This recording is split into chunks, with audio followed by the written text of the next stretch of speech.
How to Speak Without Fear, Filler Words, or Awkward Silence. By Jonathan Pierce. Published by Audiobooks Hub. Introduction. The first time I stood in front of an audience, my palms were so sweaty that the paper I held wrinkled like wet cloth.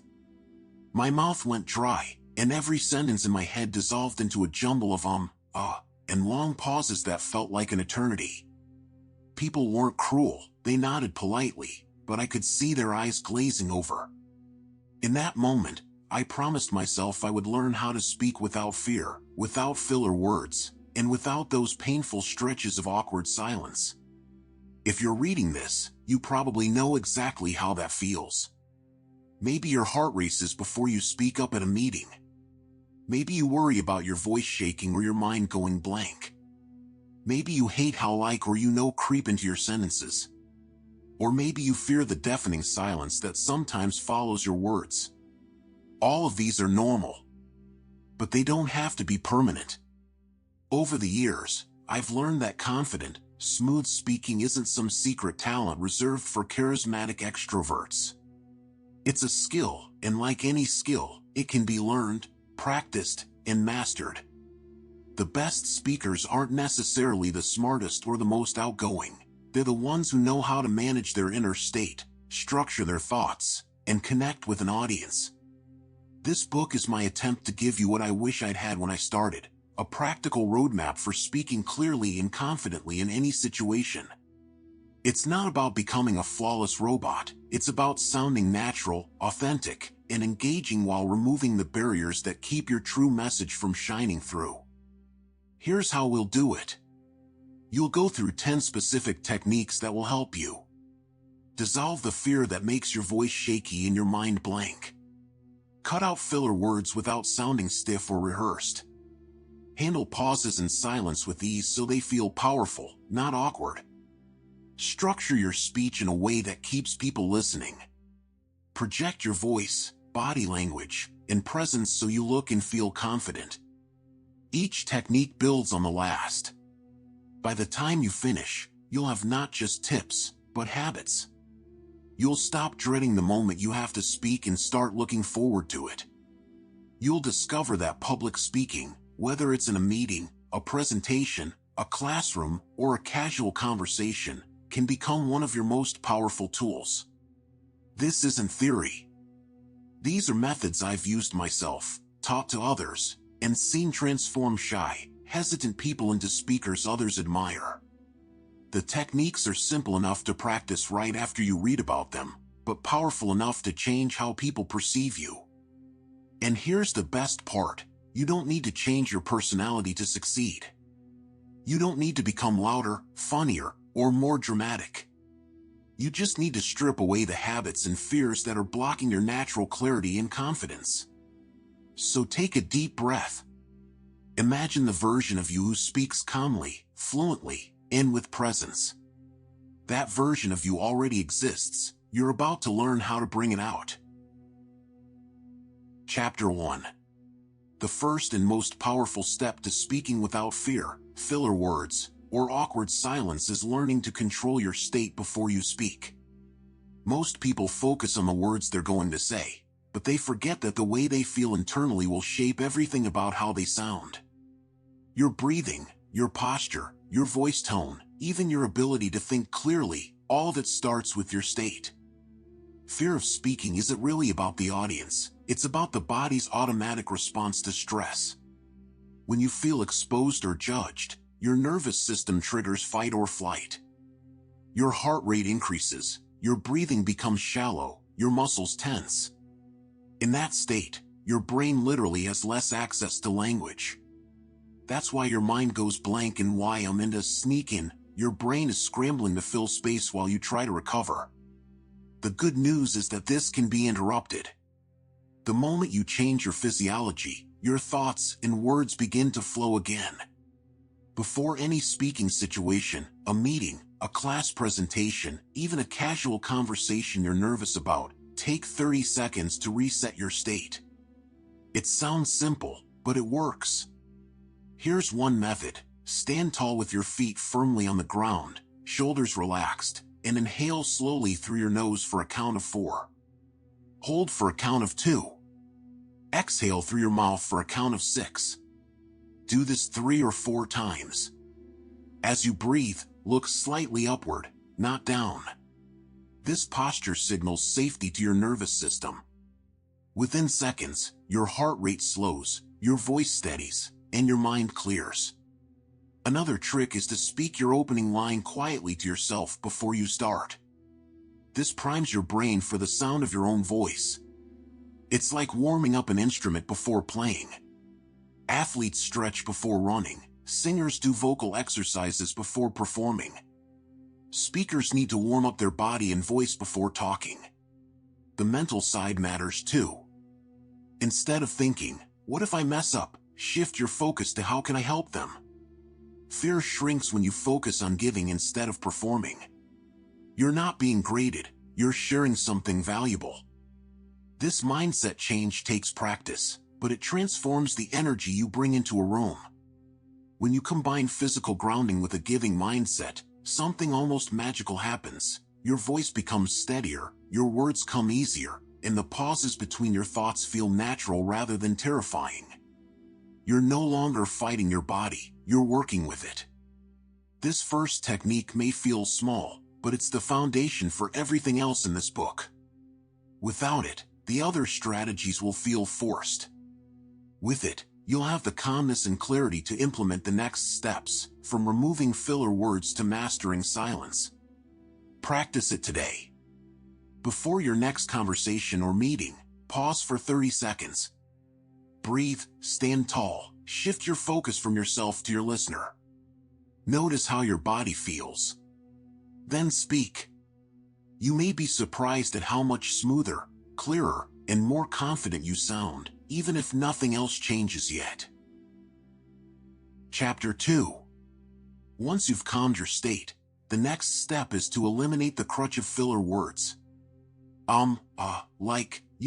These tiny sounds sneak in when our brain is searching for the next thought. They make us sound less confident and distract from our message. Cutting them isn't about sounding stiff or robotic, it's about training your mind and mouth to move at the same pace. The first thing to understand is why filler words happen. When you're nervous or thinking ahead, your mouth doesn't want to leave silence, so it fills the space with noise. That's your brain trying to hold the floor. In everyday conversation, we all do this. But in a presentation, interview, or important conversation, too many fillers make listeners question your authority. You don't need to purge them instantly, you need to become aware of them. Awareness is everything. For the next few days, record yourself speaking for a minute about any topic, what you did yesterday, what you're planning for tomorrow, anything. Then listen back and count your filler words. It's often shocking to hear how many slip through unnoticed. Once you're aware, the next move is to slow down. Most filler words vanish automatically when you give yourself permission to pause. The human brain can handle a short silence far better than a string of ums. In fact, a pause often makes you sound more authoritative. Think of great speakers. They leave small gaps that let their words sink in. Practice ending a sentence, pausing for 1 or 2 beats, then beginning the next sentence. It will feel awkward at first, but listeners won't find it awkward at all. They'll perceive confidence. Another effective exercise is to replace fillers with a deliberate breath. When you catch yourself about to say inhale instead. That moment of breathing steadies your voice and gives your mind time to catch up. Over time, you train yourself to let silence work for you rather than against you. If you want a challenge, try a filler fast. For 5 minutes a day, speak about any subject while consciously avoiding filler words. It might mean slowing your pace, choosing simpler words, or planning your sentences a bit ahead. This builds the muscle of mindful speaking. After a week or 2, you'll notice your normal conversations becoming cleaner without effort. It's also worth simplifying your language. Complex, winding sentences make you search for the right words, which invites fillers. Shorter sentences reduce the need for mental bridges. Instead of saying, "I think that, maybe we could sort of consider," you can say, "I suggest we consider." Same idea, half the noise, double the authority. The goal isn't perfection. Even top speakers occasionally slip in a small The goal is control, to speak deliberately enough that you choose your pauses instead of filling them by reflex. Combined with the state control from Chapter 1, this practice will make your speech sound cleaner, sharper, and more confident almost immediately. Practice today. Record yourself for 1 minute. Listen. Then repeat the exercise tomorrow, focusing on pausing and breathing instead of saying This is one of the fastest ways to upgrade how you sound, and once you've built this habit, the next techniques will be even easier to apply. Chapter 3. Now that you can calm your state and reduce filler words, the next skill is mastering silence. Most people fear pauses. They rush to fill every gap with words because they think silence signals they've lost their train of thought. But in reality, well-used silence is one of the strongest tools a speaker has.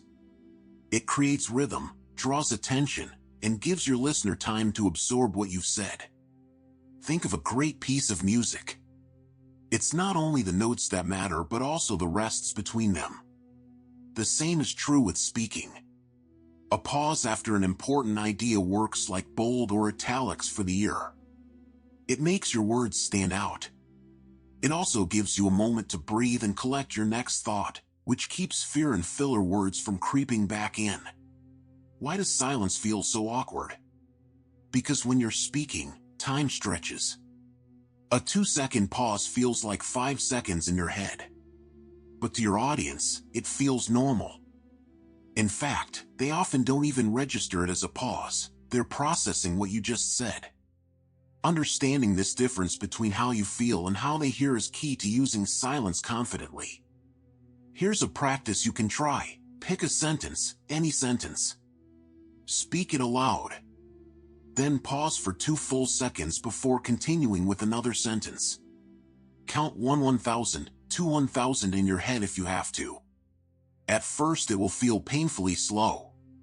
But as you repeat this exercise, you'll notice the pause feels less scary, and your words start landing with more impact. Another technique is to plan your pauses in advance. Before a presentation or even a conversation, identify 1 or 2 key points you want to emphasize.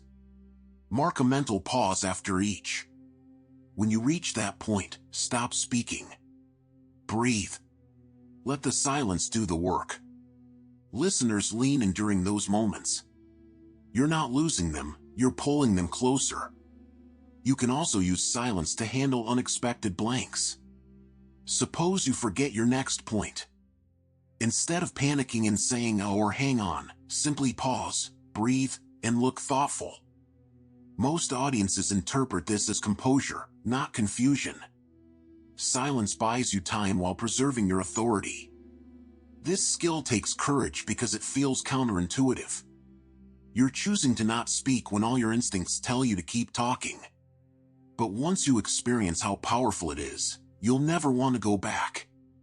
Silence stops being a void to fear and becomes a tool you wield. Practice it in small doses. In your next conversation, insert a deliberate pause before answering a question. Notice how people listen more closely. Do it again the next day. Soon you'll develop a natural speaking rhythm that includes pauses instead of filler words, making you sound calm, clear, and confident. Combine this with the first 2 techniques, and you'll already be ahead of most speakers. You're calmer, cleaner, and more deliberate. From here, the next chapters will build on that foundation, helping you structure your message, use your body language, and project your voice so that every word you say carries weight. Chapter 4. Up to now you've learned how to control your state, strip away filler words, and use silence as a tool. The next skill is structuring your message so it flows naturally. Many speakers sound nervous or rambling not because they're shy, but because their ideas are disorganized. When your thoughts are scattered, your speech becomes scattered too. A simple structure gives you clarity, and clarity creates confidence. Think about how you feel when you know exactly where you're going while driving. Even in heavy traffic, you're calm because you have a route. Speaking is the same. When you know your main point in the order of your points, you stop clinging to them and you know as a crutch. You also stop fearing silence because you always know what comes next. The simplest and most reliable structure is the three-part approach: beginning, middle, and end. In the beginning, you hook attention, a story, a question, a bold statement. In the middle, you give your main points, ideally no more than 3. In the end, you sum up and signal what action or thought you want your listener to take away. This works for a 1-minute answer in a meeting or a 30-minute presentation. Here's an exercise. Before your next meeting or talk, write down your main point at the top of a page. Under it, write 3 bullets, the key things you'll say to support it. Don't script every word. Just know your main point and the 3 supports. When you speak, glance at those bullets in your mind. You'll sound more natural and more authoritative. Another helpful method is the headline first approach. Say the main point up front, then elaborate. Instead of wandering into a topic and hoping your listener figures out what you mean, start with, "Here's the main thing," and then explain. This clarity not only keeps you focused but also gives your audience a mental framework to hang your words on. If you're telling a story, keep it tight. Stories are powerful but only if they have a clear arc. Set the scene, introduce the challenge, describe the action, show the result. Cut unnecessary details. When you respect your listeners' time and attention, they respect your words. As you practice structuring your speech, you'll notice your anxiety dropping. When you know your path, you don't panic when you pause. Your mind is free to focus on delivery instead of searching for content. This is how structure eliminates fear, filler words, and awkward silence all at once. Try it today.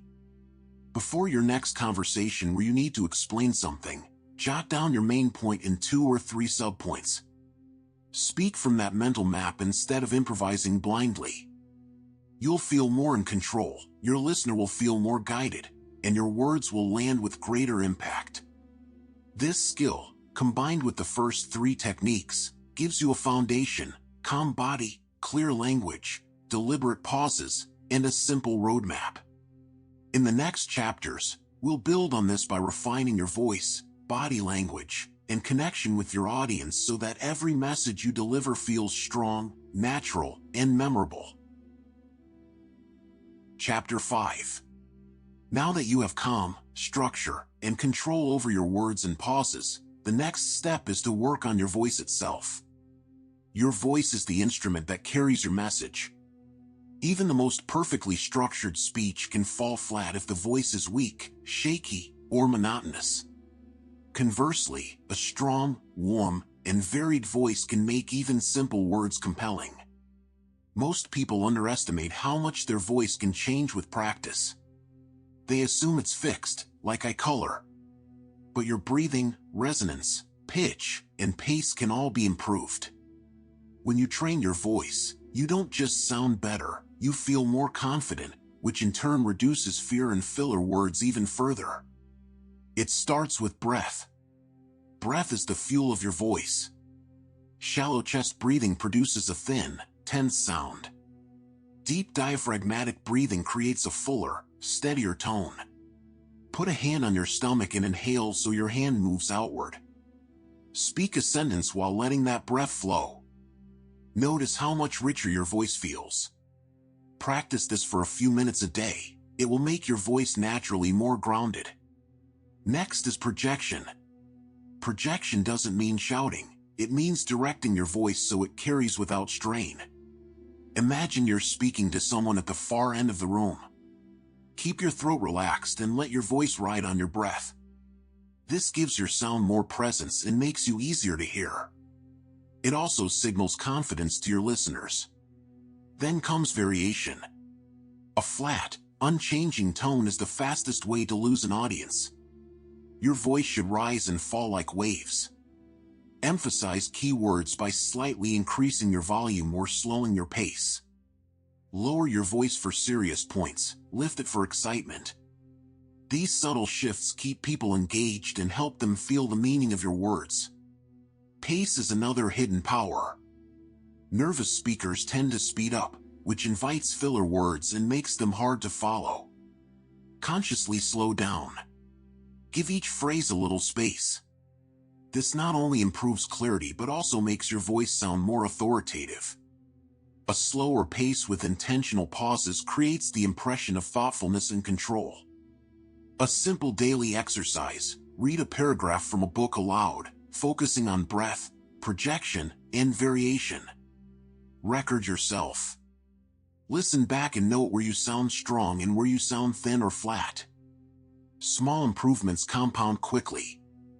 After a couple of weeks, you'll notice that your everyday speaking voice feels more confident and flexible. Don't try to mimic someone else's voice. The goal is not to sound like a news anchor, it's to bring out the best version of your own natural voice. When your voice is strong, supported, and expressive, it reinforces everything else you're doing: your calm state, your clear structure, your use of silence. All of these combine to make you sound authentic and compelling. Practice voice work not just before big presentations but in everyday conversations. Answer the phone with a full breath. Order coffee with a steady tone. These micro-reps build habits faster than occasional big events. Over time, your voice will become a tool you trust, and that trust will spill over into every aspect of your speaking. With a strong voice, you now have both the message and the medium under control. In the next chapter, we'll move to your physical presence, your body language, which, together with your voice, creates the total impression your audience receives. Chapter 6. If your voice is the instrument of your message, your body language is the stage on which it's played. People don't only hear you, they see you. Long before you speak a word, your posture, gestures, and facial expressions are sending signals about your confidence, openness, and energy. If those signals contradict your words, the audience believes your body, not your mouth. Most nervous speakers instinctively shrink. Their shoulders hunch, arms cross, eyes dart away. This posture tells the audience, "I don't want to be here," even if your words are saying something different. By contrast, open, grounded body language projects authority and calm, even if you still feel a little nervous inside. The first step is posture. Imagine a string pulling gently from the top of your head while your feet stay firmly planted on the floor. Keep your shoulders relaxed but open, chest slightly lifted, and hands visible. This posture doesn't just look confident, it actually makes you feel calmer by telling your nervous system you're safe and stable. Next are gestures. Good gestures support your words rather than distract from them. You don't need to choreograph every move, just allow your hands to move naturally, keeping them at about waist to chest level. Avoid wringing your hands or hiding them in pockets. Show your palms occasionally, it signals honesty and openness. Eye contact is another quiet power. Instead of scanning the room nervously, choose one person, finish a thought while looking at them, then shift to another person. This creates a sense of connection for everyone, even in a large audience. In small groups or one-on-one, simply look at the person as you speak. You don't have to stare, a soft but steady gaze conveys attention and confidence. Facial expression matters too. A neutral or slightly warm expression is far more inviting than a frozen mask of concentration. You don't need a constant smile, but let your face react naturally to what you're saying. A small smile when telling a positive story, a serious look for a serious point. These subtle signals make your audience feel you're genuine. Another helpful technique is to claim your space. Nervous speakers tend to step back or sway. Instead, plant your feet shoulder-width apart, lean slightly forward when making a key point, and use purposeful movement to emphasize transitions. For example, take a single step to the side when shifting to a new topic. This anchors your words in the space. Practicing body language is easier than you think. Start small. In your next conversation, simply keep your hands visible and your shoulders back. Notice how people respond differently. Then add eye contact. Then add purposeful gestures. Layer these habits gradually until they become natural. When your body language supports your words, your audience senses integrity and presence. They trust you more, and that trust reduces your own fear. You feel grounded, they feel engaged, and the communication flows both ways. Combine this with the previous chapters: calm state, clear structure, clean speech, controlled pauses, strong voice, and you're beginning to look and sound like a seasoned speaker. In the next chapter, we'll focus on how to prepare your content so thoroughly and naturally that you can speak without notes, which frees you to connect even more deeply with your listeners. Chapter 7. So far you've learned to calm your body, clean up your words, use silence, structure your message, strengthen your voice, and align your body language. The next leap is preparation, but not the kind of preparation most people imagine. Many speakers try to memorize every word. They write full scripts, rehearse them line by line, and then panic when they forget a sentence. This approach creates stiffness and anxiety. The real secret is to prepare deeply but flexibly. Know your material so well that you can speak about it naturally, without notes. This doesn't mean winging it. It means building a mental map rather than a verbatim script. When you do this, your confidence grows because you're free to adapt in the moment while staying on track. Start by defining your core message. If you had only one sentence to express your point, what would it be? Write that down. Then build your key points around it, 3 to 5 main ideas, just like you practiced in Chapter 4. These are your anchors. Everything else is supporting detail you can weave in or leave out as needed. Once you have your anchors, rehearse aloud, but not word for word. Practice explaining your topic as if you're talking to a friend over coffee. Each time you rehearse, phrase things a little differently. This builds flexibility. When the real moment comes, your brain isn't searching for the right words, it's drawing from a well of practiced ideas. Another effective tactic is the keyword card. Write your main points or key phrases on a single index card. Use it as a quick glance, not a script. Just seeing those words will jog your memory and keep you on track without making you look tied to notes. Over time, you may not need the card at all. Visualization helps too. Close your eyes and imagine yourself delivering your talk, not perfectly, but naturally. See yourself breathing steadily, speaking calmly, making eye contact. Visualization primes your nervous system, so when you're actually there, it feels familiar. During practice, deliberately insert small mistakes or unexpected pauses and recover from them. This trains you not to panic when something goes off script in real life. You'll discover that you can handle a forgotten point, a technical glitch, or a question without losing your composure. That skill alone can make you seem far more confident than speakers who rely on memorization. Finally, practice in environments that mimic the real one. Stand up instead of sitting. Speak in an empty room. Use the same slides or props you'll have on the day. This helps your body get used to the conditions so nothing feels foreign when it matters. With this kind of preparation, you walk into any speaking situation knowing your material instead of memorizing it. You feel free, flexible, and focused on the audience rather than on your own mental script. That freedom translates into confidence and authenticity, the two qualities audiences love most. When combined with the previous chapters, this skill sets you apart. You're no longer a nervous reader of notes but a communicator who owns the room. In the next chapter, we'll focus on connecting emotionally with your audience, how to make them feel seen and understood so your message truly sticks. Chapter 8. The strongest speakers aren't only clear, they're memorable because they make their audience feel something. Facts inform, but feelings persuade. After you've calmed your body, cleaned your words, structured your message, strengthened your voice, aligned your body language, and prepared without notes, the next skill is creating emotional connection. This is how you stop just talking at people and start speaking with them. Emotional connection begins with empathy. Before you speak, ask yourself, what does my audience care about? What are they hoping to learn? What are they worried about? Even in a small meeting, the person across from you has needs, fears, and goals. When you understand that, your tone and content shift naturally from self-focus to service. People sense that shift instantly. They lean in because they feel you're talking to them, not at them. One simple way to create connection is to share a relevant story.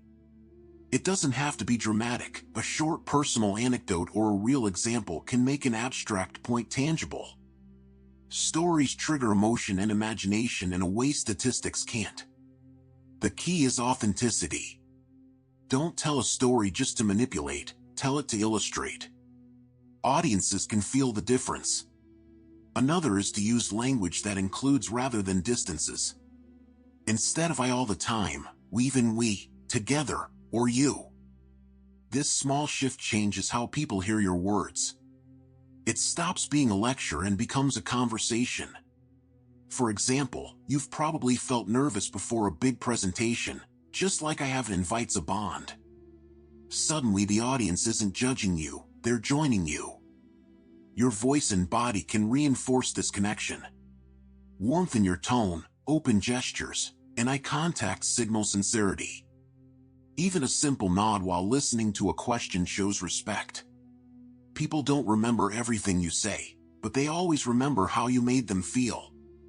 A good exercise: before your next talk, write down not only your key points but also the feeling you want the audience to have at the end: inspired, reassured, motivated, calm, curious.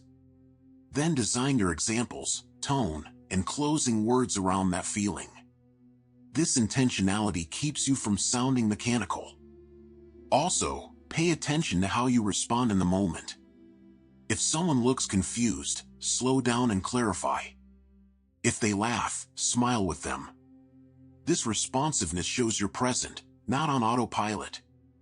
Presence is the core of connection. The beauty of emotional connection is that it also calms you. When you stop trying to perform and instead try to reach people, your fear diminishes. You're no longer acting, you're conversing.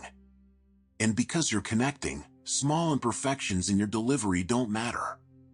People forgive flaws when they feel you're genuine. Practice this skill in everyday interactions. Ask someone how they're doing and really listen. Share a small story in a casual chat. Notice how people react when you include them in your language. These micro-experiences train you for bigger stages. When you combine emotional connection with the previous techniques, your speaking becomes not just smooth but powerful. In the next chapter we'll look at handling questions, interruptions, and unexpected challenges, the moments that often throw even experienced speakers off balance. Chapter 9. Even the best prepared speaker can be thrown off by a sudden question, an interruption, or something going wrong: a microphone cutting out, a phone ringing, someone challenging a point. These moments often cause fear, filler words, or awkward silence to creep back in. The difference between an anxious speaker and a confident one isn't that nothing goes wrong, but that the confident speaker knows how to handle it calmly. The first step is mindset. Expect the unexpected. When you go into a speaking situation assuming it will run perfectly, any disruption feels like a disaster. When you go in expecting a few bumps, you're ready. Remind yourself, interruptions are normal, questions are opportunities. This simple mental preparation reduces the shock when something happens. Second, pause before reacting. If someone asks a question or interrupts, your instinct may be to answer immediately or defend yourself. Instead, take a slow breath. A short pause gives you time to collect your thoughts and signals composure to the audience. It also prevents filler words from slipping out as you scramble for a response. Third, acknowledge and bridge. If a question is unclear, rephrase it aloud before answering. If I understand correctly, you're asking. This buys time, ensures you're addressing the right issue, and makes the asker feel heard. If you don't know the answer, say so calmly and offer to follow up. Honesty delivered with confidence earns respect. Handling challenges works similarly. If someone disagrees with you publicly, avoid taking it personally. Thank them for their perspective, briefly address the point, and steer back to your main message. Most audiences admire a speaker who stays calm under pressure more than one who has all the answers. Technical glitches are another test. The key is to keep your energy steady and your body language open. If a slide fails, speak without it. If your notes go missing, rely on your mental map from Chapter 7. The calmer you appear, the faster the audience relaxes too. They take their cue from you. Another powerful tool is humor, gentle, self-aware humor, not sarcasm. A small smile or light comment about the situation can dissolve tension and make you more relatable. But only use humor if it feels natural. Forced jokes can backfire. You can practice these skills. During your rehearsal, ask a friend to interrupt you with random questions or throw in an unexpected comment. Practice pausing, acknowledging, and bridging back to your main point. This exercise builds resilience so that real-life disruptions feel familiar rather than threatening. Finally, remember that a moment of imperfection isn't the end. Most audiences are forgiving. They're on your side. If you handle a challenge with calmness, respect, and a steady tone, you actually gain credibility. People think, if they can handle that gracefully, they must know what they're doing. By mastering this technique, you turn one of the scariest aspects of public speaking into one of your strongest advantages. You're no longer thrown by surprises. You're steady, adaptable, and in control of your message no matter what happens. In the next chapter, we'll move to energy and pacing, how to sustain your presence from the first word to the last without burning out or drifting off. Chapter 10. By this point, you've learned to calm your state, remove filler words, master silence, structure your message, strengthen your voice, control body language, prepare flexibly, connect emotionally, and handle disruptions. The final technique focuses on energy and pacing, how to maintain presence and impact from your first word to your last. Many speakers start strong but fade halfway through because they don't manage their energy or timing effectively. Energy comes from awareness of your own body and mind. If you rush, your words lose clarity. If you drag, you risk losing the audience's attention. Pacing isn't just speed, it's rhythm. A well-paced talk allows your audience to absorb ideas, gives you moments to breathe and reset, and keeps your message compelling from start to finish. Start with your opening. First impressions are crucial. Begin with a deliberate, confident tone, a well-structured statement, or a story that hooks attention. Resist the urge to speed through it. A strong, measured start sets the tone for everything that follows. Throughout your talk, vary your pace according to the content. Slow down for critical points to emphasize importance. Speed up slightly when telling an anecdote or illustrating action. This variation keeps the audience engaged and mirrors natural conversation, making you sound more authentic. Energy also comes from your physical state. Avoid speaking while hunched or tense. Instead, keep your posture open and your gestures purposeful. Move with intention. Even small shifts, stepping forward to emphasize a point or leaning slightly toward your listener, inject vitality into your presence. Your body communicates energy as much as your words do. Micropauses are another tool. Insert brief pauses not only to eliminate filler words but also to recharge your energy. These pauses give you a chance to inhale, realign your focus, and project renewed intensity in the next sentence. The audience perceives these pauses as thoughtful and deliberate rather than hesitant. hydration matters too. A dry throat can sap both vocal energy and confidence. Keep water nearby, and take small sips when necessary. Simple as it seems, maintaining physical comfort supports mental alertness and vocal clarity throughout your speech. Finally, plan the ending with energy in mind. Many speakers fade at the finish.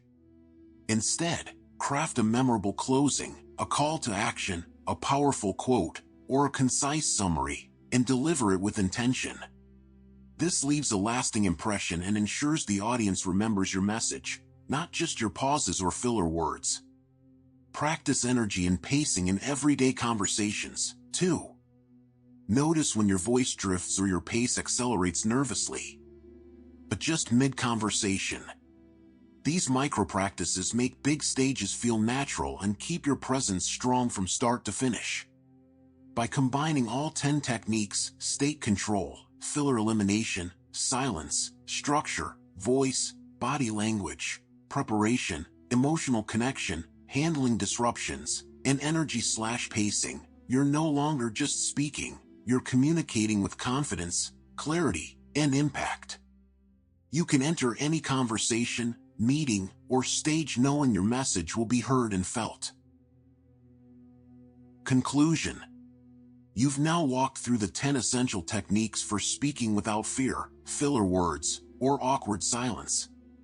You've learned how to calm your state, remove unnecessary words, embrace silence, structure your message, strengthen your voice, use body language, prepare flexibly, connect emotionally, handle unexpected challenges, and maintain energy and pacing. Taken together, these skills create a complete system for confident, effective communication. But here's the truth, mastery doesn't happen overnight. It happens moment by moment, conversation by conversation, presentation by presentation. Every small choice, pausing instead of filling a gap, taking a breath before answering a question, noticing your posture, compounds over time. That's where the real transformation occurs. Remember, public speaking is not about perfection. It's about presence, clarity, and authenticity. Your audience doesn't need flawless delivery, they need to feel your message, trust your words, and connect with you. By practicing these techniques consistently, you build habits that make fear fade, filler words disappear, and silence feel powerful rather than intimidating.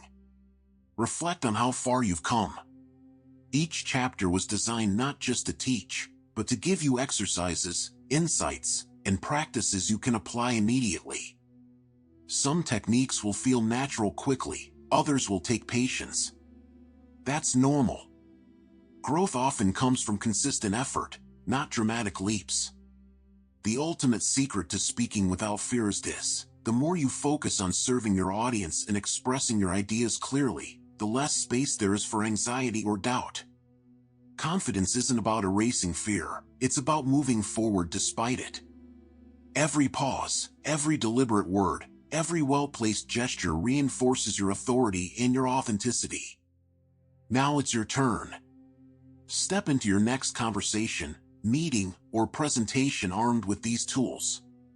Practice, observe, adjust, and continue refining. With time, what once felt intimidating will become second nature. You'll discover a new ease in speaking, a stronger presence in every interaction, and the power to convey your message with clarity, confidence, and impact. Speaking without fear, filler words, or awkward silence isn't a distant goal. It's a skill you can develop, starting now. Every word you speak is an opportunity to connect, influence, and be heard. And when you speak this way, not only will others listen, but you'll also find a voice you've always had, now fully confident and fully yours.